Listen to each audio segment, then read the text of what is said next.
Shalom, eita glória, aleluia. Gente, meu nome é Carla Cibele. Algumas pessoas me chamam de Cibele.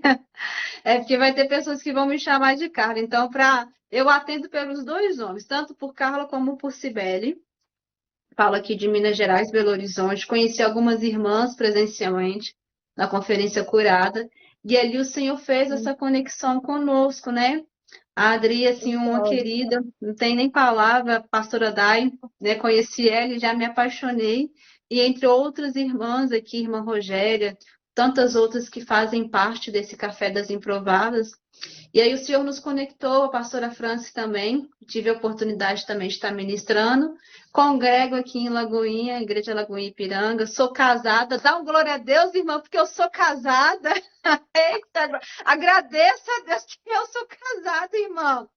Se tem alguma, agradeça, né? Quando uma irmã fala que é casada, você que é solteira, você tem que agradecer, gente. É glorificar o Senhor. Não fica triste quando uma irmã fala que é casada. Você que é solteira, fique alegre que a concorrência é menos. Amém? Irmã, você tem que agradecer. Quando tem uma que é casada, glória a Jesus. Louvado seja o nome do Senhor. Amém? Aqui eu tenho um ministério, né? Faço parte da organização do Café com Jesus. Esse ano nós vamos para 4 anos, para a glória do Senhor, né? Aí sendo formado o alicerce desse projeto. É um ministério que é voltado para as mulheres, principalmente mulheres que exercem liderança ali. E às vezes a gente se doa muito no ministério e muitas das vezes a gente não tem esse tempo ali para poder ser cheia. E é necessário, principalmente nós que fazemos parte de uma liderança, estamos ali fazendo e executando algo para a obra do Senhor, a gente precisa desse momento, né? Não é vergonha nenhuma um líder falar que está fadigado, que quer chutar o balde, porque não sei vocês, mas inúmeras vezes já me deu essa vontade de chutar o balde, mas o Senhor que tem misericórdia, Ele não escuta nem todas as orações que a gente faz, de querer parar ou de passar para outra pessoa. E é sobre isso. Além de pregar, sou missionária, gosto muito de fazer missão, intercessora, acho que de todos os ministérios a qual o Senhor tem me dado a dávida de ali exercer com excelência, o primeiro ministério é de intercessão, foi a minha base ali no chamado a qual me atentei ao Senhor, intercessão, Ministério de Dança, e ali é palavra, e é onde eu gosto muito, muito de fazer isso que nós estamos fazendo aqui, compartilhar a palavra, o conhecimento da parte do Senhor. Essa sou eu, sou tia, não tenho filhos, né? Mas eu não tenho filhos físicos, mas tenho os meus filhos espirituais. Em nome de Jesus, agradeço muito a Deus por todas as oportunidades que o Senhor tem me dado, por cada mulher que o Senhor tem me apresentado, as quais eu tenho aprendido e ensinado, porque tudo é um propósito do Senhor. O Senhor, Ele une propósito. E estou aqui hoje porque hoje é feriado, né? E o Senhor preparou tudo. Eu poderia estar trabalhando, mas aprove o Senhor devido às muitas mudanças que nesses últimos 3 anos eu optei e aceitei em fazer essas mudanças, assim o Senhor tem me condicionado a uma outra fase, uma nova estação. Deixar uma frase que eu escutei ontem, numa pregação que eu estava vendo. Não tem como você acessar o novo se você estiver fazendo as mesmas coisas do passado. Então, para acessar o novo, você tem que fazer coisas novas. Se você quer mudança, faça acontecer a coisa nova na sua vida. E isso quer dizer que você não tem que ficar esperando de braços cruzados, não. Aquilo que Deus tem que fazer, Ele vai fazer, mas a parte que você precisa fazer é você que tem que fazer. Deus não vai pegar na sua mão e entregar tudo pronto, não. Você vai ter que esforçar. O reino de Deus, ele é tomado por esforço. Então, esforço é você ali, ó, colocar força e não espera sentado as coisas acontecer. E o tempo ele passa para todo mundo, para aquele que é ímpio e para aquele que é justo. E aí, nessa soma final, vai ser o tempo que você gastou que vai contabilizar qual que é a maneira que você está utilizando o bem mais precioso que você tem, que é o tempo. E ele não volta. E ele tem o seu valor, e não é preço. Amém? Fica aí essa, a nome do Senhor, glória a Deus. Quem está aí com a sua espada, com a sua Bíblia, já pega aí, em nome de Jesus. Vamos abrir. A versão que eu estou usando é a versão NVI, tá? No livro de uma passagem muito conhecida, mas tem coisas aqui que o Senhor vai falar com cada uma de nós, assim como Deus falou muito comigo nessa passagem. está no livro de 2 Reis, capítulo 4, versículo 8 em diante. A ressurreição do filho da Sulamita. Certo dia, Eliseu foi a Sunem, aonde uma mulher rica instituiu que ele fosse tomar uma refeição em sua casa. Depois disso, sempre que via, passava por ali e ele parava para uma refeição. Em vista disso, ela disse ao marido: sei que esse homem que sempre vem aqui é um santo homem de Deus. Vamos construir lá em cima um quarto de tijolo e colocar nele uma mesa, uma cama imensa, uma cadeira, uma lamparina para ele. Assim, sempre que nos visitar, ele poderá ocupá-lo. Um dia, quando Eliseu chegou, subiu ao seu quarto e deitou-se. Ele mandou seu servo Geazi chamar Sulamita. Ele chamou, e quando ela veio, Eliseu mandou Geazi dizer-lhe: você teve todo esse trabalho por nossa causa. O que podemos fazer por você? Quer que eu interceda por você junto ao rei, o comandante do exército? Ela respondeu: estou bem entre mim e a própria gente. Mais tarde, Eliseu perguntou a Geazi: o que se pode fazer por ela? Ele respondeu: bem, ela não tem filhos e seu marido é idoso. Então Eliseu mandou chamá-la de novo. Geazi a chamou e ela veio até a porta. E ele disse: por volta desta época, no ano que vem, você estará com o filho nos braços. Ela contestou: não, meu senhor, não iluda a tua serva, homem de Deus. Mas, como Eliseu lhes dissera, a mulher engravidou e no ano seguinte, por volta daquela mesma época, deu à luz um filho. O menino cresceu e certo dia foi encontrar com seu pai, que estava no seio. De repente, ele começou a chamar o pai, gritando: ai, a minha cabeça, ai, a minha cabeça. O pai disse a um servo: leva-o para a mãe dele. O servo pegou e levou a mãe. O menino ficou no colo dela até meio-dia e morreu. Ela subiu ao quarto do homem de Deus, deitou o menino na cama, saiu e fechou a porta. Ela chamou o marido e disse: preciso de um servo e de uma jumenta para ir falar com o homem de Deus. Vou e volto logo. Ele perguntou: mas por que hoje não é lua nova e nem sábado? Ela respondeu: não se preocupe. Ela mandou selar a jumenta e disse ao servo: vamos rápido, só pare quando eu mandar. Assim ela partiu para encontrar-se com o homem de Deus no Monte Carmelo. Quando ela o viu, à distância, disse ao o servo Geazi: olhe, é a Sulamita. Corra ao seu encontro e pergunte a ela: está tudo bem com você? Tudo bem com seu marido? E como seu filho? Ela respondeu a Geazi: está tudo bem. Ao encontrar o homem de Deus no monte, ela se abraçou aos seus pés. Geazi veio para afastá-lo, mas o homem de Deus lhe disse: deixa em paz. Ela está muito angustiada, mas o Senhor nada me revelou e escondeu de mim a razão de sua angústia. E disse a mulher: acaso eu te pedi um filho, meu senhor? Acaso eu te pedir um filho, meu senhor? Não me disse para me dar falsas esperanças? Então Eliseu disse a Geazi: ponha a capa por dentro do cinto. Grava, irmãs, essa parte. Pegue o meu cajado, se você puder circular essa parte do cajado, e corra. Se você encontrar alguém, não cumprimente, e se alguém te cumprimentar, não responda. Quando lá chegar, grava aí essa parte aí do cajado.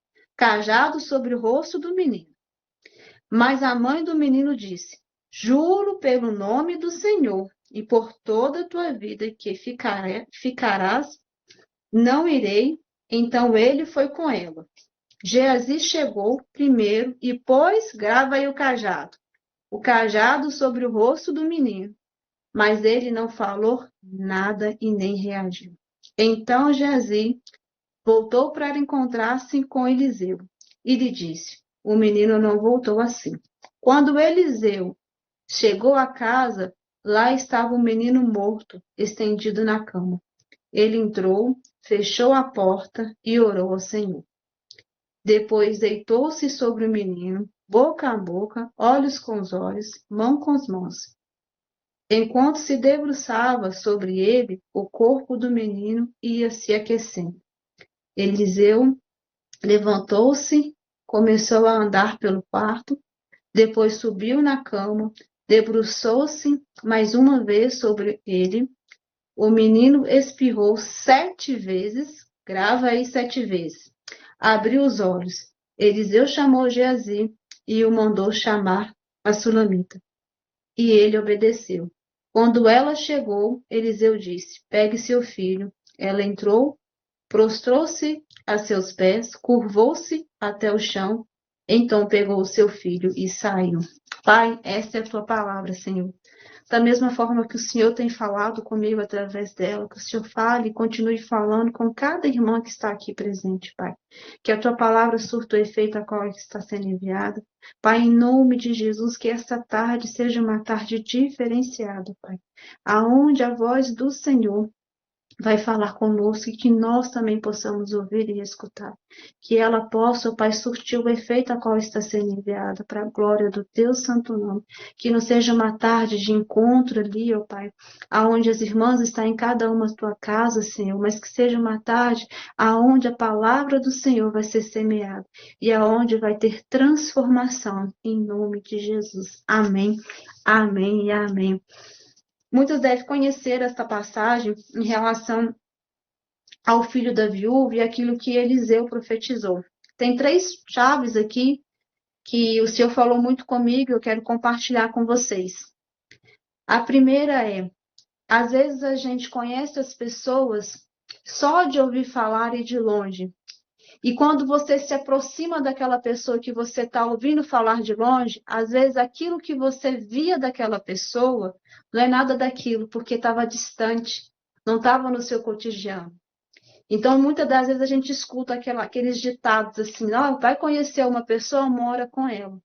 E esse homem aqui, essa mulher, ela reconheceu Deus na vida dele, mas ela também reconheceu e viu presencialmente, mais próximo ali, porque ela teve esse momento de convívio. E às vezes também a gente vê uma pessoa, mas quando a gente vai ver, acha que é mulher de Deus, acha que é homem de Deus, mas no convívio, no dia a dia, vai ver que não tem nada daquilo, é aparência. E Eliseu não tinha só aparência, ele era inteiro. E ela reconheceu isso. Então, nós temos que tomar muito cuidado com o que a gente vê lá fora, a aparência que é homem de Deus, que é mulher de Deus, mas na realidade não tem intimidade com o Senhor. Essa é a primeira chave, em nome de Jesus. E a segunda chave é a questão da honra. Essa mulher viu quem era Eliseu, ela resolveu ali honrar ele, mas não por aquilo que ele é, por aquilo que ele poderia fazer, mas porque ela entendeu isso também. E nós não devemos confundir a honra. Você honrar o outro não quer dizer, você honrar e ser grato também não pode se transformar numa prisão. Você tem que fazer de coração, independente do resultado, independente se você vai ter algum reconhecimento ou não. Porque essa mulher, ela fez aquilo que o Senhor colocou o coração dela fazer. Ela não esperava um resultado. Ela não esperava que Eliseu poderia ali ser usado na vida dela. Quantas outras pessoas ali que passaram, que falou ali com ela, que falou que ela seria mãe e não aconteceu. Mas ela teve um encontro com o homem verdadeiramente de Deus. E às vezes o Senhor, né, permite até pessoas chegarem perto da gente e falar coisas que a gente gostaria de ouvir, mas que não vai acontecer, que não é a vontade do Senhor. E essa mulher, ela viu em Eliseu algo diferente, testificou ao coração dela, tanto que ela vai dar bom testemunho dele para o marido dela. Gente, vocês já pararam para pensar? Para quem é casado? Você vira para o seu marido hoje, fala com seu marido que tem um homem de Deus. Gente, vocês já pararam para pensar nisso? Hoje, você que é casado, você vira pro seu marido assim, olha, amor, tem um homem de Deus aqui que está passando aqui. Vamos fazer um quarto desse homem de Deus na sua casa, um homem de Deus. Ela vai falar, gente, se eu fizer isso com meu marido, no mínimo ele vai falar comigo, você tá ficando doida. Sem chance, eu não vou colocar outro homem dentro da minha casa. Gente, se a gente parar para pensar, não tem lógica. Se não for Deus, que homem, que marido vai aceitar? Não é parente, não é conhecido ali, é um homem que está passando ali, que só tem, né, as pessoas ouviam falar sobre ele e tal, com certeza. Mas você vai pôr para morar na sua casa, ainda vai construir um quarto, separar um quarto para ele, com toda a mobília. Tem que ser muito de Deus. E a mulher mais ainda, né?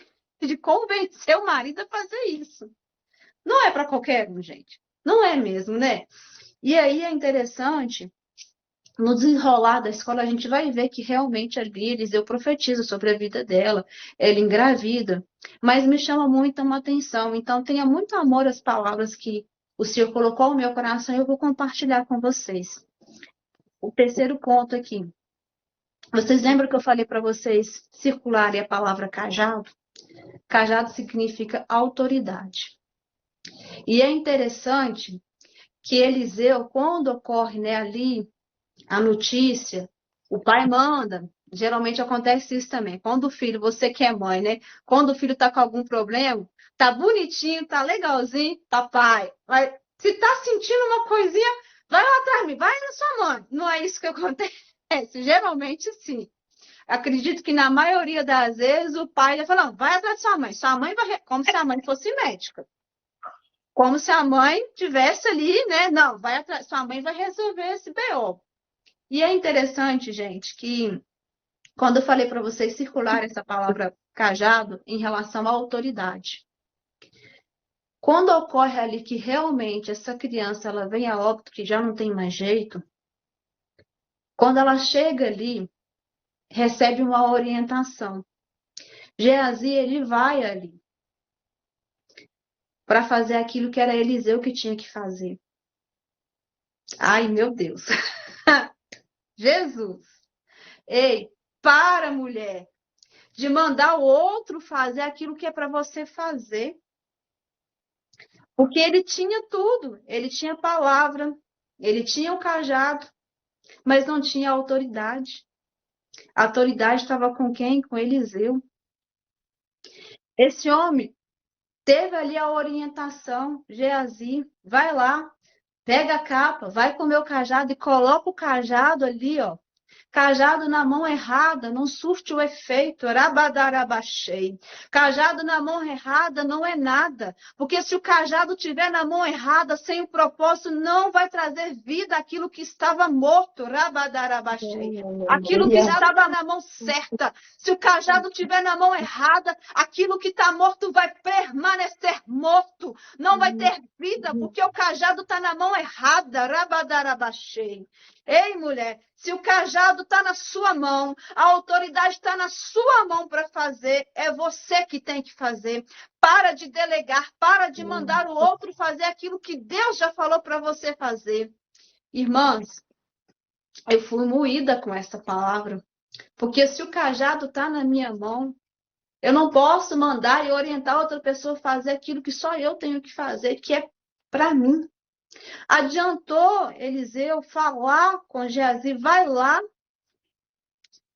e toca o menino, vai lá e faz. Quem teve que ir lá e fazer?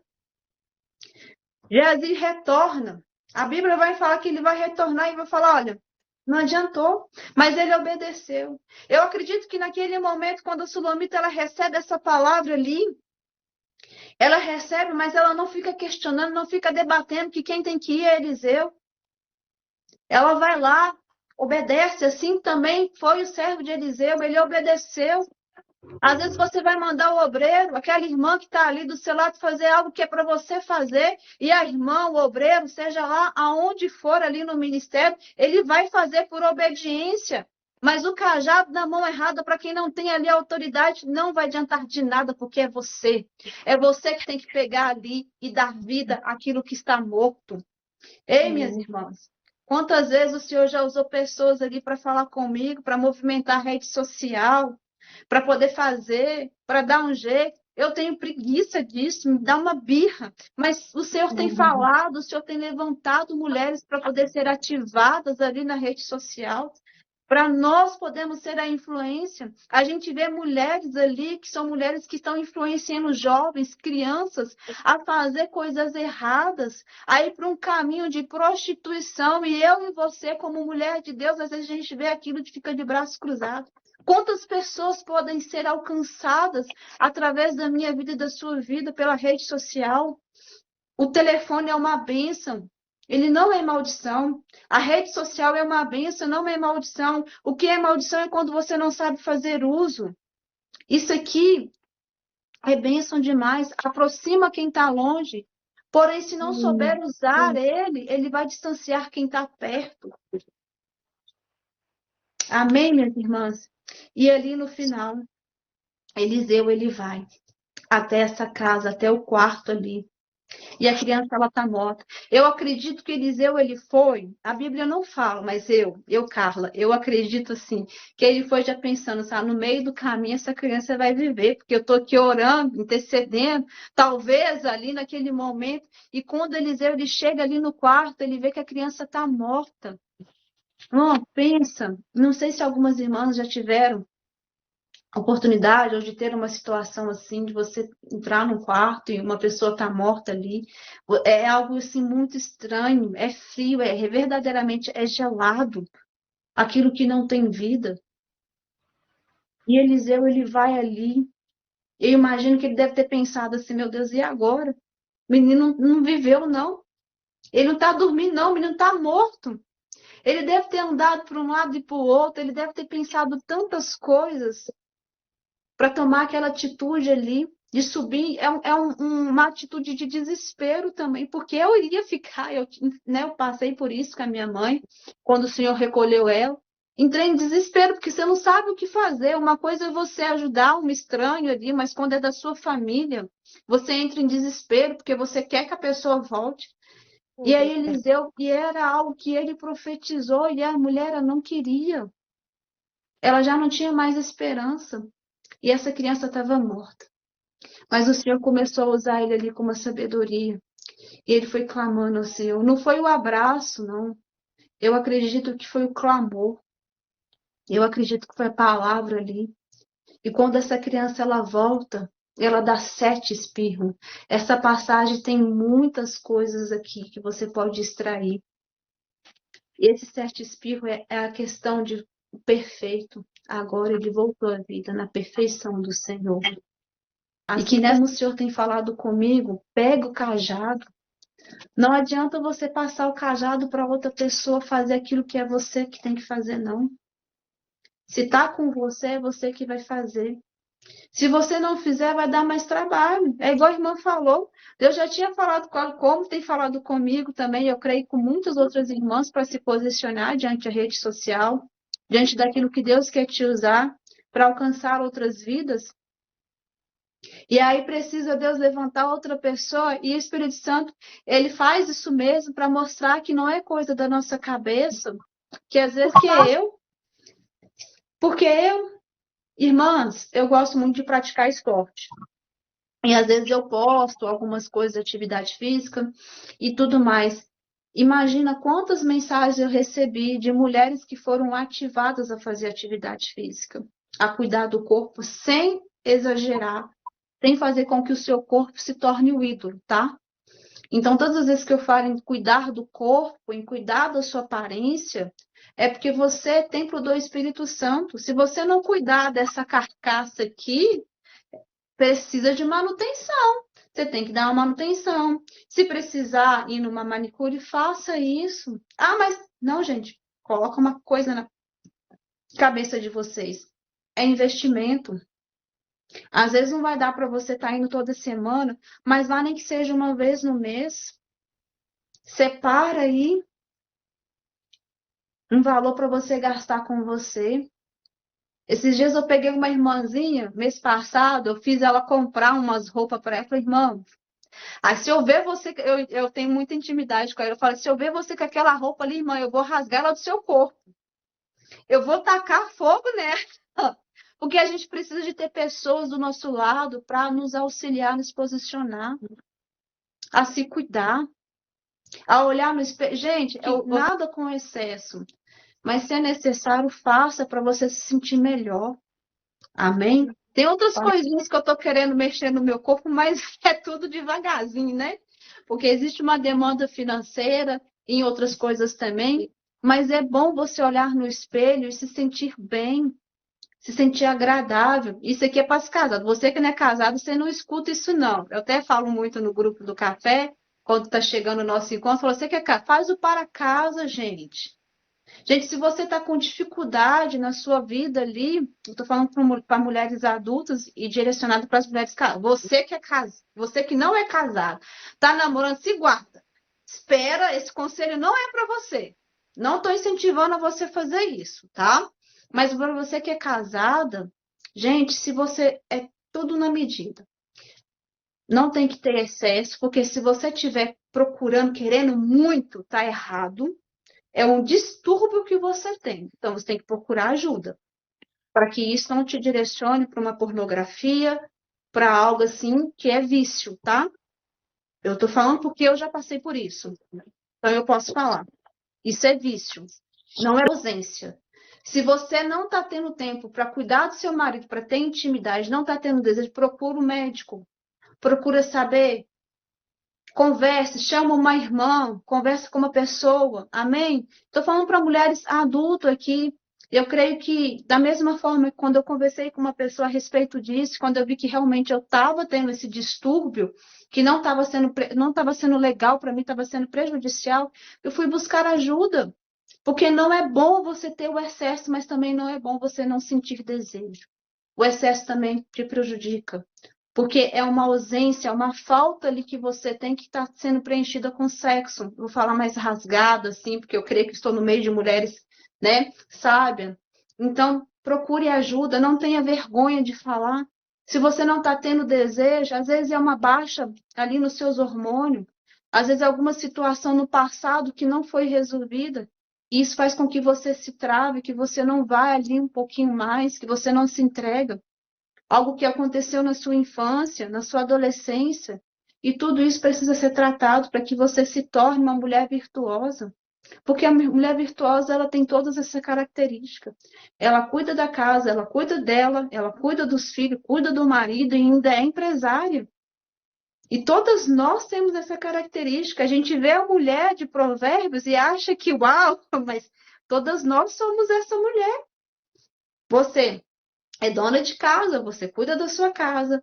Para quem é casada, cuida do marido. Para quem não é casada ainda, mas tem seu pai, tem ali a sua rotina, você cuida de alguém. Você cuida, você tem o seu trabalho, seja ele, né, circular ou não. Você cuida do seu trabalho, do seu ambiente. Você tem que cuidar de você. Então, você é essa mulher virtuosa. Amém? E quando essa criança ela toma a vida, voltando aqui para a palavra, Eliseu vai chamar, lá no último capítulo, no último versículo 36, Eliseu chama Geazi e o manda chamar Sunamita. E ele obedeceu. E é interessante a obediência de Geazi.